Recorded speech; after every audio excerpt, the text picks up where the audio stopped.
Modern religious institutions often present human sexual energy as a taboo to be suppressed, fostering a culture of silence and conformity. Yet this denial ignores the reality of biology. When leaders preach suppression while privately following their own natural drives, the resulting hypocrisy suggests that these natural energies cannot be simply legislated away. Demonizing this energy often results in profound ignorance. We see the consequences in preventable tragedies and systemic abuse, the predictable chickens coming home to roost when a society refuses to discuss human nature responsibly. This culture of denial is frequently anchored in biblical literalism, the insistence that ancient scriptures must be read as flawless, literal historical records. Attempting to force an ancient text into a modern literal mold creates a dark age mentality, one that willfully ignores scientific reality in favor of rigid tribal dogmas. The Greek and Roman cultures that shaped and translated these texts operated under radically different sexual norms than those claimed by modern fundamentalists. Aristotle, one of history's most influential philosophers, explicitly suggested that men engage in same-sex relations with boys as a state-sanctioned method of population control. In the Lysis, Plato spoke openly about physical love between men and boys, describing it as an accepted privilege among the elite in ancient Greece. Historical records from Rome echo this reality, noting that leaders like Julius Caesar engaged in same-sex relationships as a standard part of their social lives. These ancient influences are woven into the very fabric of the religion. The term Genesis is etymologically linked to genitals, and even the holiest day of the Christian calendar, Easter, has its roots in ancient festivals dedicated to fertility and sexual expression. The authors of the Bible lived in a world where diverse sexual practices were common and often state-approved, a historical context that modern literalism has largely erased.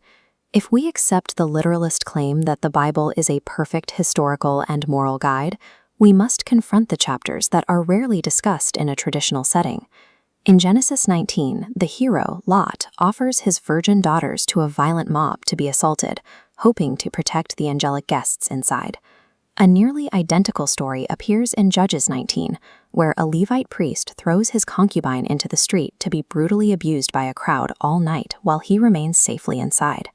The account ends with the Levite finding the woman's body the next morning, cutting her into 12 pieces and mailing them to every corner of the country.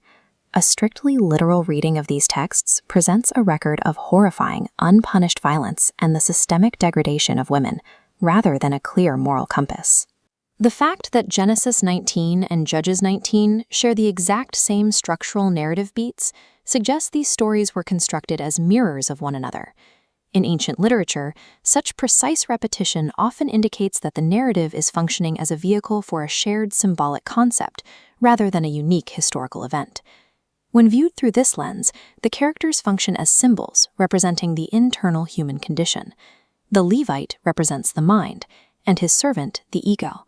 The concubine represents the lower spirit, crushed by a rigid, dogmatic system. Her division into 12 pieces utilizes an ancient symbol of completion, representing total dispersal of the inner spirit. Literalism takes this psychological allegory about the death of the inner spirit and reduces it to a perverse justification for misogyny. By ignoring the psychological depth of these texts, a rigid literalism turns ancient poetry into a mechanism for maintaining tribal conformity and collective guilt. Carl Jung argued that the problems of the world are often a product of this tribal mentality, which prioritizes the group's dogma over individual understanding. Jung's solution requires us to move away from the tribe, acknowledge our natural inner energies, and take individual responsibility for our own psychological maturity. Moving past the horror of religious manipulation requires rejecting literalism entirely. We must acknowledge our fundamental human nature and refuse to let ancient allegories be used as a modern prison.